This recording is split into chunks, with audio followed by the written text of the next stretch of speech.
캘리포니아주 45지구 연방하원 3선에 도전하고 있는 미셸 박스티 의원이 2위 후보와 236표 차 살얼음판 리드를 이어가고 있습니다. 개표율은 93%입니다. 저희 라디오 서울은 오늘 오전 9시부터 1시까지 옥스퍼드와 삼가에 위치한 YMCA에서 독감 백신, 코로나 바이러스 백신, 그리고 한방 침술 무료 이벤트를 실시합니다. 짐 맥도널드 LAPD 신임국장은 치안 강화를 위해 지역 주민들을 찾아 커뮤니티에 다양한 의견을 수렴하겠다고 말하고 트럼프 행정부가 예고한 대규모 추방에는 협조하지 않겠다는 입장을 밝혔습니다. 겨울철을 맞아 캘리포니아 주정부가 주택 소유주들을 위해서 에너지 비용 절약 리베이트를 제공합니다. UC 계열 대학이 예산 부족으로 캘리포니아주 학생을 추가 등록하기 어렵다고 LA타임즈가 보도했습니다. UC는 유학생 학비를 대폭 인상할 예정입니다. LA타임즈가 편집위원회를 교체하겠다고 밝혔습니다. 진보 성향이던 LA타임즈가 보수 성향으로 변화될 것으로 보입니다. 트럼프 대통령 당선인이 전기차 보조금을 폐지할 것으로 알려졌습니다. 전기차와 배터리 업체들 주식 폭락했습니다. 트럼프 당선인이 차기 행정부 인선에 속도를 내고 있는 가운데 일부 지명자를 둘러싸고 자질 논란이 커지고 있습니다. 인사청문회 과정에서 뜨거운 공방이 예상됩니다. 상무부는 10월 소매 판매가 7,189억 달러로 전월 대비 0.4% 증가했다고 밝혔습니다. 전년 동기로는 2.8% 상승입니다. 바이든 대통령이 임기 마지막으로 아시아태평양 경제협력체 APEC과 주요 20개국 G20 정상회의 참석을 위해 페루와 브라질을 잇따라 방문합니다. 이재명 더불어민주당 대표가 공직선거법 위반으로 징역 1년에 집행유예 2년을 선고받았습니다. 이대로 만약 확정되면 의원직을 잃고 10년 동안 선거에도 나올 수 없습니다. 이재명 대표는 기본적인 사실 인정부터 도저히 수긍하기 어려운 결론이라며 항소하겠다고 밝혔습니다. 메이저리그 오타니 쇼헤이와 에런 저지가 양대 리그 최고 타자에게 주는 행크 에런상을 받았습니다. 아울러 올스타 성격의 올 메이저리그 팀에도 함께 선정됐습니다. 프리미어 12에 나서고 있는 한국 대표팀이 조별리그 3차전에서 일본에 3대6으로 패했습니다. 오늘 뉴욕 증시 하락 출발하고 있습니다. 원달러 환율은 1398.8원으로 마감했습니다. 남가주 오늘 대체로 흐리고 기온은 뚝 떨어집니다. 일부 지역은 아침 한대 비가 예보된 등 이번 주말까지 쌀쌀한 가을 날씨 이어지겠습니다. LA 한인타운의 오늘 낮 최고 기온 64도 예상됩니다. 이 시간 주요 뉴스는 하늘비 호텔 세계 최대 항공기 아시아나항공 A380에서 차별화된 서비스를 만나보세요. 고국까지 편안하고 안전하게 모시는 아시아나항공 제공입니다. 여러분 안녕하십니까? 김윤정입니다. 안녕하십니까? 유지승입니다. 2024년 11월 15일 금요일 라디오 서울 모닝 뉴스 2부입니다.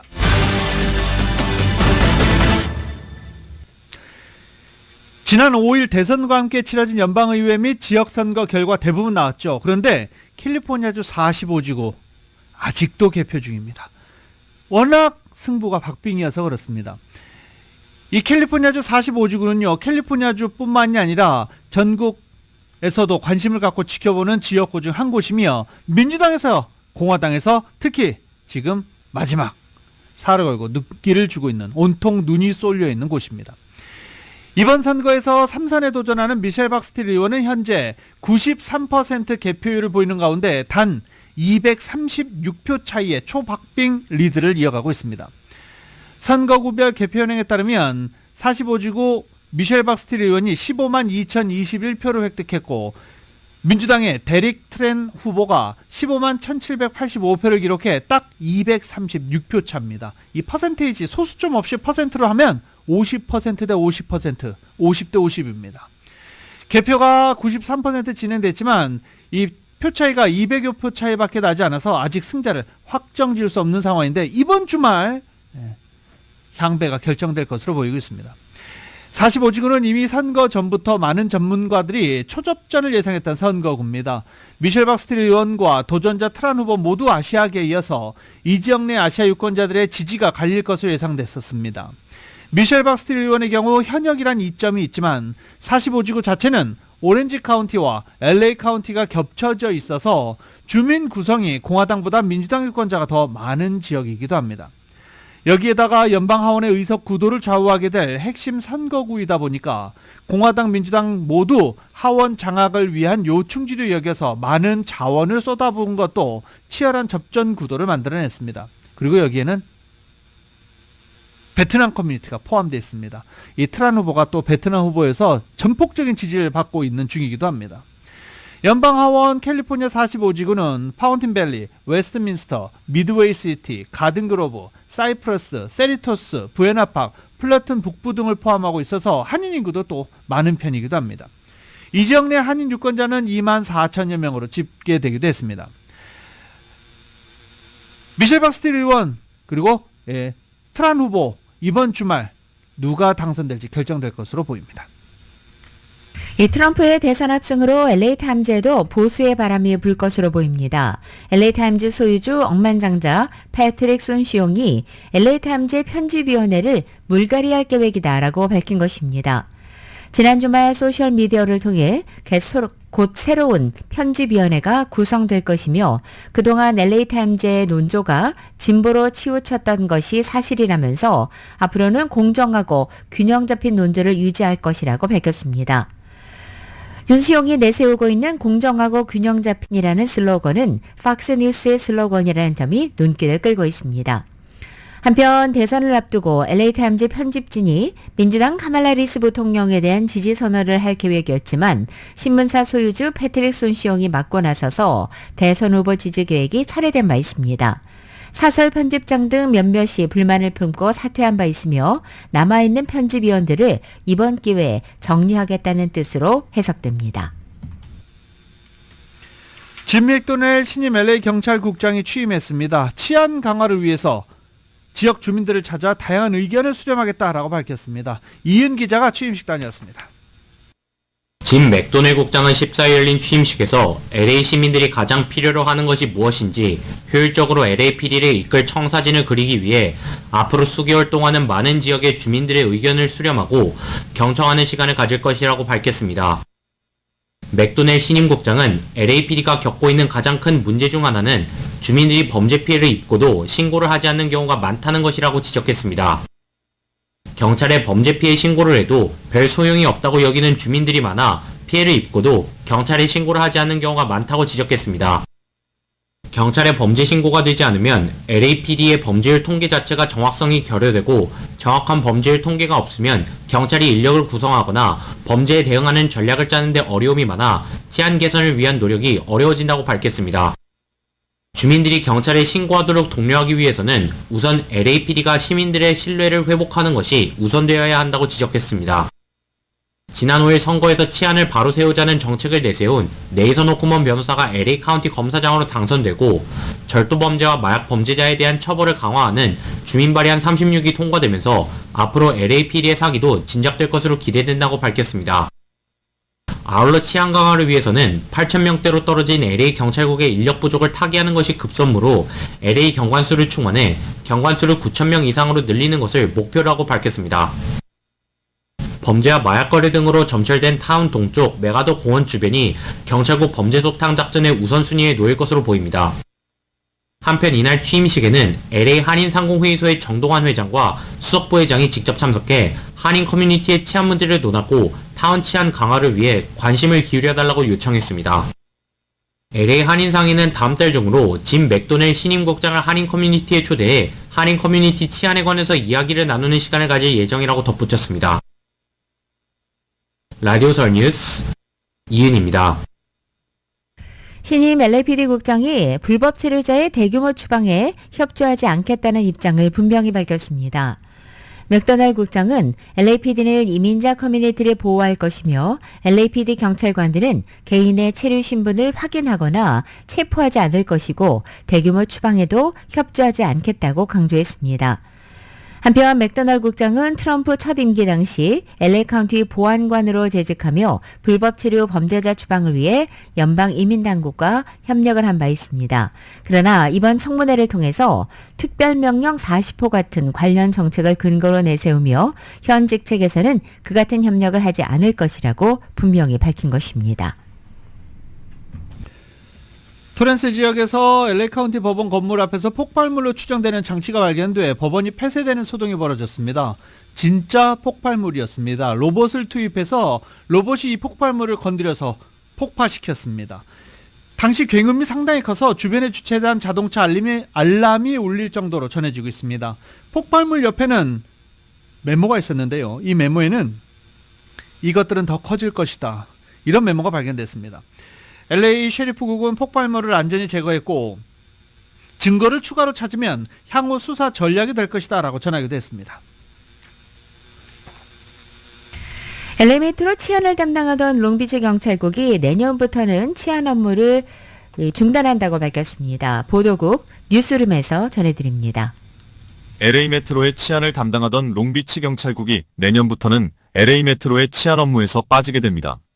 LA 메트로 측과 롱비치 경찰국이 맺은 파트너십이 오는 12월 30일에 만료된 데 따른 것으로 메트로 측이 롱비치 PD와 계약 연장을 하지 않음에 따라 메트로 치안에서 빠지게 됐습니다. 메트로 당국은 최근 치솟는 LA 메트로 내 범죄의 고삐를 조이기 위해 메트로 치안을 담당할 자체 메트로 경찰국을 설립하기로 결정했고, 이 결정에 따라 그동안 메트로 순찰에 파견되어 왔던 롱비치 경찰국과 파트너십을 연장하지 않기로 결정했습니다. LA 메트로 측은 파트너십이 만료돼도 메트로 이용객들의 신변 안전을 위해서 롱비치 경찰 당국과는 계속해서 협력할 것이라는 입장을 밝혔습니다.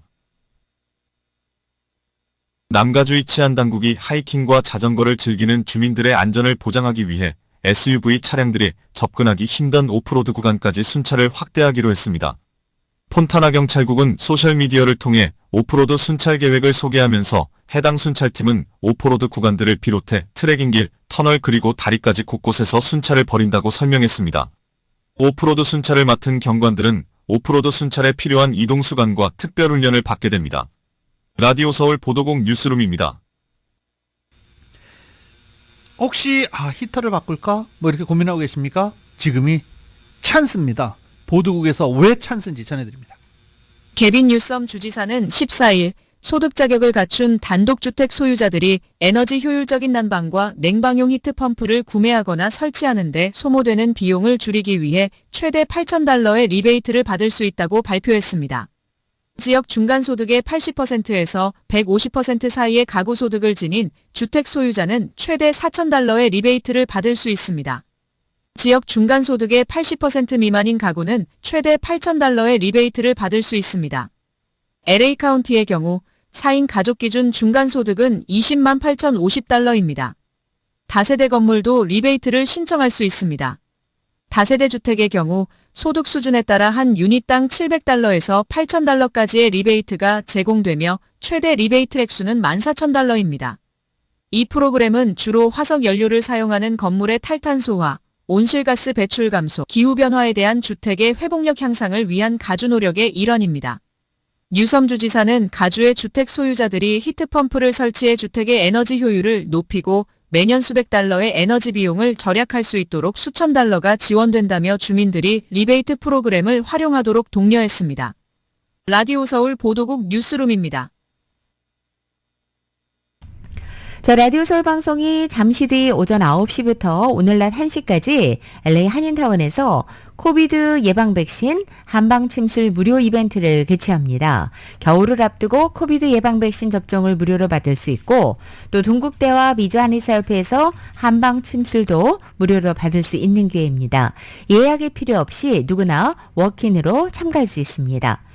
이벤트는 오늘 오전 9시 그리고 오후 1시까지 LA 한인타운 옥스포드와 3가에 위치한 YMCA에서 개최됩니다. 오늘 이벤트에는 무료 코비드 자가 테스트 킷도 무료로 증정합니다. 이번 행사는 라디오 서울이 주최하고 미션 시티 클리닉, YMCA, 헬스넷, 리갈 레이크사이드가 공동으로 후원합니다.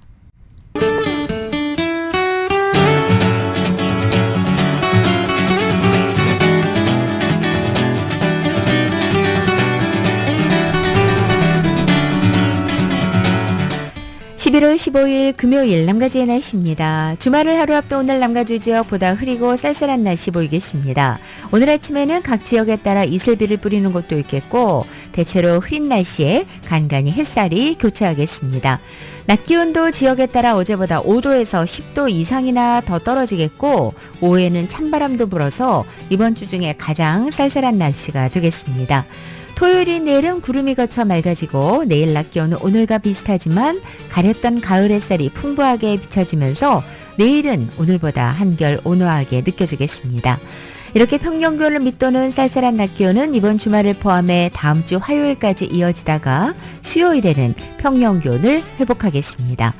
LA 한인타운의 오늘 낮 최고 기온 64도, 밤 최저 기온은 47도, 오렌지 카운티 지역은 65도, 44도, 벨리와 일란드 엠파이어 지역은 64도, 40도, 해안 지역은 62도, 46도로 예상됩니다.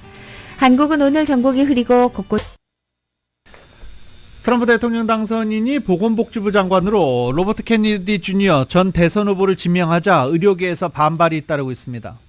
평소 백신 불신론을 신봉하고 각종 건강 관련 음모론을 설파하는 등 기행을 일삼았던 인물이라 의료계 인사들은 그를 향해 공중보건의 명백한 위험, 미국 역사상 최악의 인물이라며 반발하고 있습니다. 모더나 등 백신 관련 주가 뚝 떨어졌습니다. 케네디 주니어는 코로나 팬데믹 이전부터 백신 사용이 자폐증을 유발한다고 주장하며 백신 반대 로비 활동을 펼쳤던 인물입니다. 케네디 주니어는 트럼프 당선인 정부 2기에서 수돗물 불소화 조치를 전면 철회할 것이라고 이미 밝힌 바 있습니다. 또 동물용 구충제 이버맥틴 등의 효과가 있다라고 대선 기간 동안에 코로나 바이러스에 효과가 있다라는 소문까지 퍼뜨리면서 품귀 현상까지 벌어지기도 했지만 효과가 없는 것으로 드러난 바 있습니다.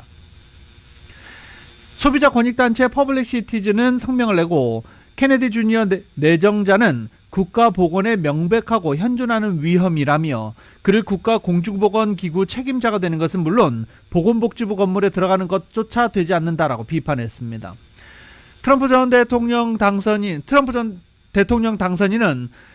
이런 정책으로 공중보건 재앙을 추구하고 있다라고 주장하기도 했습니다. USC의 전염병 전문의사 아프 아카드는 케네디 주니어 지명 소식에 공중보건의 무서운 날이다 라고 말하기도 했습니다. 우리는 최소한 코로나 바이러스부터 이 정도는 배울 줄 알았는데 배웠기를 바랐는데 그러지 않은 것 같았다 라고 적기도 했습니다. 보수 성향 평론가 역시 트럼프 당선인이 요즘 하는 일 중 놀라게 하는 게 매일매일 이어지고 있다라고 말하기도 했습니다. 감염병 소아과 의사 맥 알파인도 이게 얼마나 끔찍한 선택인지는 아무리 강조해도 지나치지 않는다며 케네디는 의학 교육을 받은 적이 없는 인물이고 극강의 반백신 및 잘못된 정보 행상인이다라고 지적하기도 했습니다. 시장도 바로 반응했습니다. 케네디 주니어 지명 소식이 전해지자 모더나와 노바맥스 이 백신 제조사 주가가 뚝뚝 떨어지고 있습니다. 트럼프 당선인은 어제 집권위기 행정부 법무차관에 자신의 성추문 입막음 돈 지급 의혹 사건의 변호인인 토드 블렌치를 지명했습니다. 토드 블렌치는 지난해 대형 로펌에서 사직한 뒤부터 트럼프 당선인의 변호인으로 활동해 왔다고 CNN은 전했습니다. 뉴욕 맨해튼 형사법원에서 진행된 성추문 입막음 돈 지급 의혹 사건에서 수석 변호인으로 활동한 것입니다. 블란치는 또 트럼프 당선인이 집권 1기 임기 중 취득한 국방 기밀 문서를 퇴임 후 유출해 플로리다주 자택에 불법으로 보관한 혐의로 기소된 사건에서도 수석 변호인을 맡았습니다. 이 사건은 지난 7월 트럼프 당선인이 첫 번째 암살 시도에서 극적으로 생존한 직후 법원이 이 소송을 기각함으로써 트럼프 당선인이 사법 리스크 일부를 털어내는 계기가 됐습니다. 트럼프 당선인이 재향군인 복지를 담당하는 내각 자리에 보훈부 장관의 덕 콜린스 전 하원 의원을 발탁했습니다. 콜린스 전 의원은 변호사이며 2013년부터 21년 조지아주 제구 선거구 연방 하원 의원을 지냈습니다. 2002년 공군 예비군 사령부에 군목으로 입대했으며 2008년에는 이라크에 파병도 됐습니다. 현재 중령 계급을 달고 군목으로 복무하고 있습니다. 콜린스는 2020년 트럼프 대통령 당선인이 우크라이나 스캔들로 첫 탄핵 재판을 받을 때 공화당 하원 의원 8명으로 구성된 변호인단에 참가하는 등 트럼프를 적극 옹호했던 인물입니다. 콜린스는 2020년 조지아주 연방 상원의원 선거에 출마했는데 당시 트럼프 지지를 받았지만 경선을 통과하지는 못했습니다. 트럼프 당선인이 한때 재무장관 후보로 거론된 제이미 다이먼 JP모건 체이스 회장을 집권이기 행정부 인선에서 배제했습니다. 따라서 트럼프 당선인이 공개적으로 차기 내각에서 배제한 인사는 3명으로 늘었습니다. 지난 9일 니키 헤일리 전 유엔 대사와 마이크 폼페이오 전 국무장관을 콕 집어 배제한 바 있기 때문입니다. 월가의 황제로 불리우는 다이먼 회장은 트럼프 당선인이 지난 7월 블룸버그 비즈니스 위크와의 인터뷰에서 2기 행정부 재무장관 후보로 고려하겠다고 밝힌 이후 꾸준히 유력 후보로 거론돼 왔습니다. 다만 이번 대선 선거운동 기간 어떤 대통령 후보를 지지할 것인지에 대한 다이먼 회장의 입장이 트럼프 당선인의 심기를 거슬렀을 가능성이 있어 보입니다. 11월 5일 대선 한 달여 전인 지난달 4일 트럼프 당선인의 소셜미디어 공식 계정에는 다이먼 회장이 트럼프를 지지한다는 글이 올라왔고 JP모건 측은 이를 곧바로 부인한 바 있기 때문입니다. 트럼프 당선인이 차기 행정부 인사 논란을 정면으로 돌파하기 위해서 휴회 임명 카드를 만지고 있습니다. BBC에 따르면 트럼프 당선인은 상원의 인사검증 과정을 우회해 내각을 구성할 가능성이 높아 보인다는 겁니다. 대통령이 지명한 인사가 상원 인준을 거쳐 강요로 임명되는 게 일반적이지만 예외적인 경우에는 이 같은 절차를 피해갈 수 있습니다. 헌법 2조 2항에 대통령은 상원이 휴회 중일 때에는 직무를 수행해야 할 공직자들을 임명할 수 있다라는 규정을 이용하면 곧바로 장관 임명이 가능합니다. 물론 트럼프 당선인이 이 권한을 사용하기 위해서는 상원의 협조라는 전제 조건이 갖춰져야 합니다. 상원의 의사일정을 좌우할 수 있는 다수당 원내대표가 트럼프 당선인 요구에 따라 휴회를 결정해야 한다는 이야기인데 실제로 트럼프 당선인은 상원을 장악한 공화당의 새 원내대표 선출 과정에서 원내대표가 되려면 휴회 임명에 협조해야 한다는 조건을 내건 바 있습니다. 이 때문에 공화당 새 원내대표로 선출된 존 튠 의원도 차기 내각의 원활한 구성을 위해 휴회 임명을 포함한 모든 방안을 검토할 것이라고 밝히기도 했습니다. 내년 1월 3일에 개원하는 상원이 트럼프 당선인 뜻에 따라 휴회를 결정하면 상원 인준이 불투명하다는 평가가 내려진 일부 인사들의 내각 합류 고속도로가 될 것으로 보입니다. 미성년자 성매매 혐의를 받았던 맥 게이츠 법무부 장관 지명자, 백신 반대 등 비과학적 신조를 고수하는 로버트 F 케네디 주니어 보건복지부 장관 지명자 대표적인데 상원이 휴회하면 그냥 임명이 됩니다. 상원에서 52대 48이라는 근소한 우위를 점하고 있는 공화당 내부에서 3표 이상의 반란표가 발생하면 인사 구상이 초반부터 틀어질 수 있는 상황이기도 합니다. 문제는 휴회 임명은 공직 공백을 긴급히 채우기 위해 허용되는 대통령의 예외적인 권한이라는 점입니다. 상식 밖의 휴회를 과연 승낙할 수 있을지, 대통령 권한 남용이라는 비판을 피해갈 수 있을지 여러 가지 논란도 남아 있습니다. 트럼프 당선인이 핵심 공약인 불법 이민자 대거 추방을 위해서 226년 된 적성국 국민법을 동원할 것으로 예상되자 이 법의 제정 계기와 내용에 관심이 쏠리고 있습니다.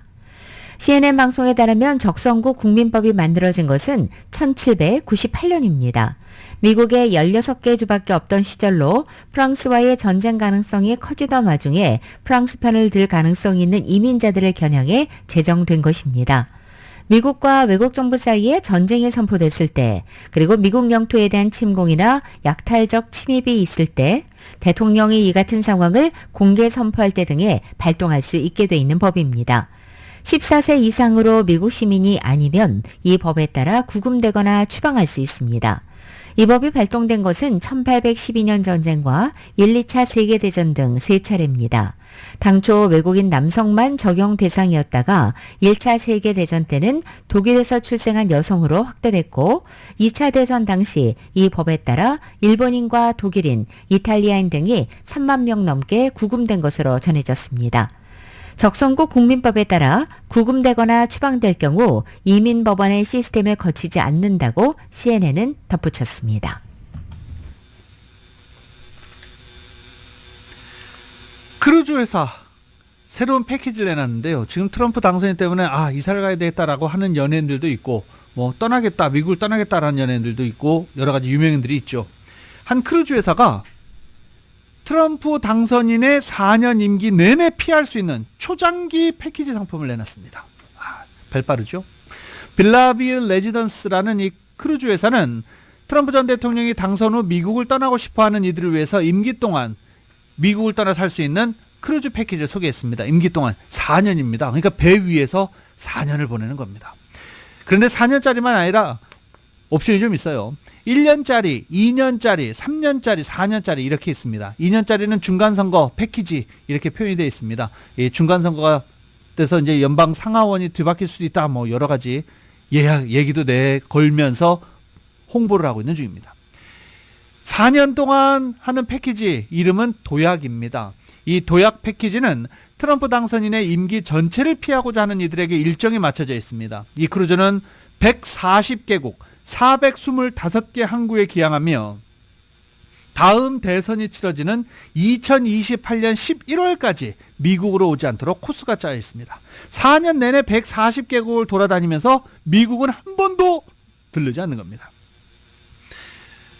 말하자면 뭐 세계 일주를 4년 동안 한다라고 뭐 예상하면 되겠습니다.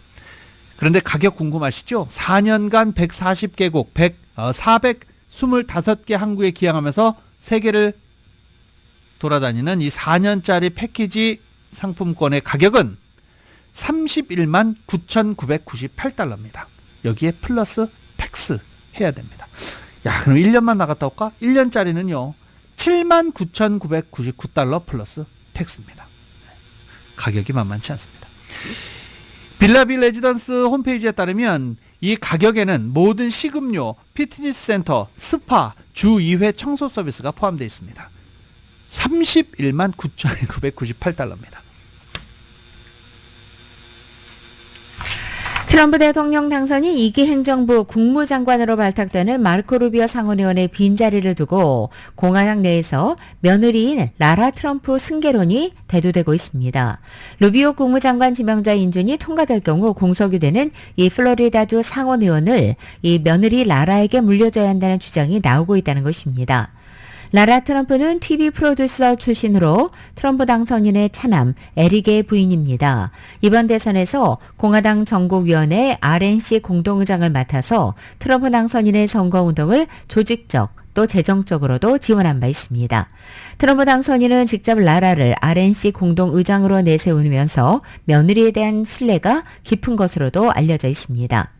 라라 승계론 띄우기에 앞장선 것은 지난 13일 공화당 상원 원내대표 선거에서 탈락한 플로리다주 릭 스캇 상원의원입니다. 스캇 상원의원은 이튿날 소셜미디어에서 라라 트럼프는 훌륭한 상원의원이 될 것이고 플로리다 주민들도 잘 대변할 것이다 라고 주장했다는 것입니다.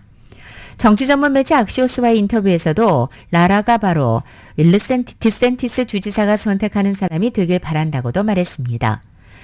마르코 루비오 지명자가 국무장관으로 정식 임명되면 상원의원직을 내려놔야 하는데 이 자리를 다음 선거가 있는 2026년까지 누가 승계할지를 낙점할 권한은 바로 론 드센티스 플로리다 주지사에게 있기 때문입니다. 공화당 대선 경선에서 트럼프 당선인에게 패했던 론 드센티스 플로리다 주지사에게 며느리 라라를 지명하도록 압박한 셈으로 풀이됩니다. 소비자 물가 상승률이 둔화세를 보인 데 이어서 도매 물가로 불리는 생산자 물가 상승률도 소폭 올랐습니다. 노동부는 10월 생산자 물가 지수가 전월 대비 0.2% 상승했다고 밝혔습니다. 이는 9월 상승률 0.1% 대비 0.1%포인트 오른 수치입니다. 다우존스가 집계한 전문가 전망치에 부합하는 수치입니다. 에너지와 식품을 제외한 근원 생산자 물가 지수는 전월 대비 0.3%가 올랐습니다. 서비스 물가가 강세를 보인 게 생산자 물가 상승을 견인했습니다.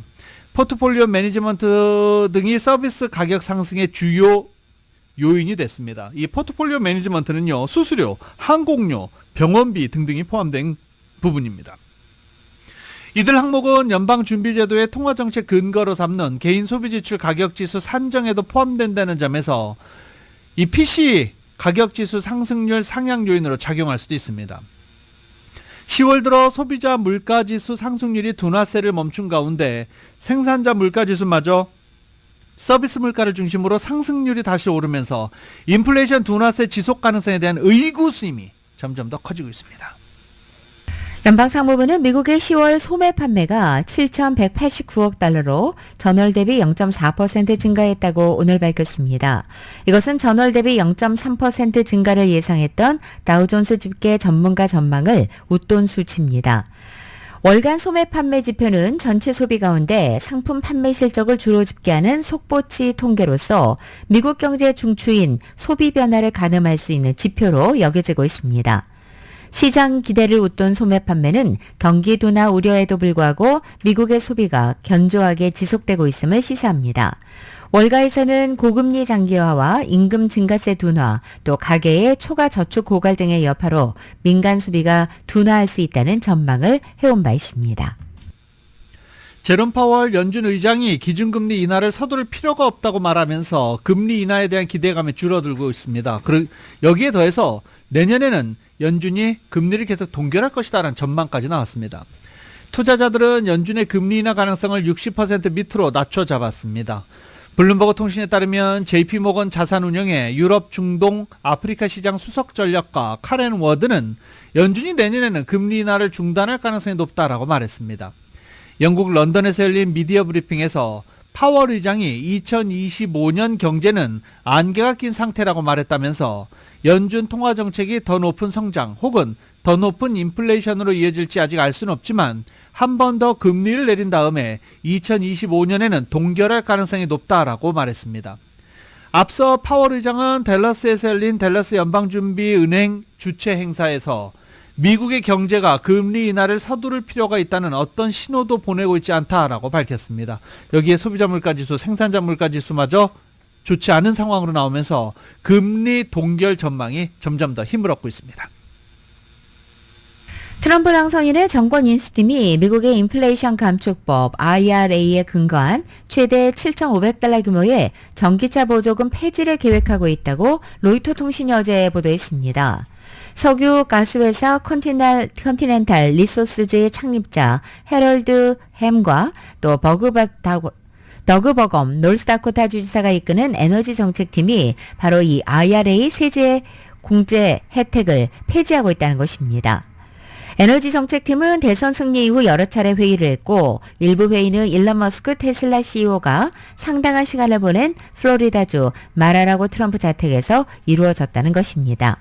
이 같은 보도가 나오자 주식시장에서는 전기차와 배터리 업체들의 주식값이 폭락했습니다. KBS의 보도입니다. 현재 미국에선 국내 생산 등 일정 기준에 맞는 전기차를 사면 최대 7,500달러, 우리 돈 약 1,000만 원이 지원됩니다. 바이든 정부의 인플레이션 감축법 IRA에 따른 보조금입니다. 하지만 기후변화에 부정적인 트럼프 당선인은 이를 없애겠다고 공언해 왔습니다. Day one of the Trump administration, I will terminate Kamala's insane electric vehicle mandate and we will end the Green New Scam once and for all. 이런 가운데 석유가스 회사 창립자 등이 참여한 트럼프의 정권 인수팀이 전기차 보조금 폐지를 실제 추진하고 있다고 로이터 통신이 보도했습니다. 정책 자체에 대한 불신에 더해 수조 달러대의 세금 감면에 대비한 재원 확보가 목적이라는 겁니다. 폐지가 현실화되면 전기차와 배터리 업계까지 타격이 불가피합니다. 실제로 보도 이후 테슬라 주가가 5% 이상 하락하는 등 전기차 주식들이 일제히 약세를 보였습니다. 다만 테슬라 CEO 일론 머스크는 보조금 폐지를 찬성하고 있습니다. 전기차 판매로 수익을 내는 테슬라로선 보조금 폐지가 다른 업체들과의 경쟁에 더 유리하다는 계산 때문입니다. 또 트럼프 정부의 자율주행 등에 대한 규제 완화로 테슬라가 더 큰 이익을 볼 수도 있습니다. But really it's more about that software penetration within Teslas from an FSD perspective. It changes the whole business model. 하지만 전기차 관련 업체들이 공화당 지지세가 높은 지역이나 경합주에 몰려 있어 보조금 폐지가 어떤 식으로 구체화될지는 미지수입니다. 뉴욕에서 KBS 뉴스 박일중입니다. WBC 4강 준우승 이때 생각하면 이제 안 되는 것 같아요. 네. 프리미어 12에 출전하고 있는 한국 야구 대표팀이 일본과의 예선 3차전에서 3대6으로 패했습니다. 3대6으로 패한 게 아쉽게 패한 건 사실 아니잖아요. 1승 2패가 된 한국은 B조 공동 4위까지 밀리면서 자력으로 슈퍼라운드 진출은 무산됐습니다. 남은 두 경기 다 이겨놓고 다른 팀 경기를 지켜봐야 하는 국제대회만 나가면 피할래야 피할 수 없는 경우의 수를 따져야 되는 상황이 됐습니다. 한국 대표팀은 이제 남은 경기는 도미니카 공화국 그리고 호주와의 경기를 남겨놓고 있는데 1승 1패 예상해 봅니다.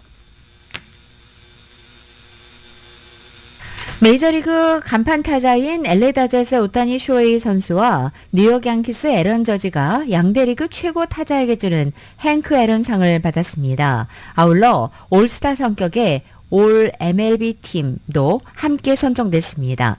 오타니와 저지는 어제 MLB 사무국에 발표한 내셔널리그, 아메리칸리그 행크 애런상 수상자로 뽑혔습니다.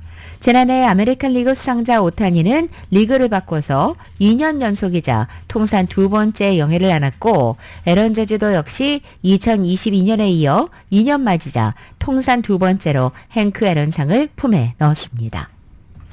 오늘 사실 전국에서 가장 관심이 많은 것 타이슨과 제이크 폴 간의 복싱 경기죠.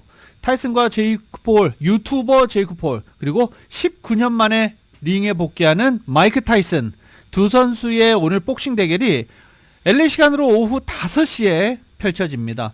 19년 만에 프로복싱 복귀전을 치르는 마이크 타이슨, 어제 개체량 심사 이런 게 있었는데 여기에서 상 제이크 폴 선수의 따기를 아주 강하게 올려쳤습니다. 텍사스주 어빙의 도요타 뮤직 팩토리에서 열린 이 개최 행사에서 이렇게 일격을 날린 것입니다. 먼저 무대에 올라있던 타이슨은 폴이 마치 고릴라처럼 두 주먹을 불끈 쥐고 네 발로 기어오자 대뜸 따기를 내린 것입니다. 폴은 전혀 아프지 않다라며 희죽거리면서 한 대 더 쳐! 이렇게 도발을 했는데 오늘 전 세계 스포츠 팬들은 넷플릭스에서 중계하는 오후 5시 마이크 타이슨과 제이크 폴의 복싱 경기에 관심이 집중돼 있습니다. 2024년 11월 15일 금요일에 전해드린 라디오서울 모닝뉴스 마치겠습니다. 지금까지 진행의 유지승, 김윤정이었습니다. 잠시 후 9시에는 강혜신의 오늘의 미국이 방송됩니다. 함께해 주신 여러분 고맙습니다.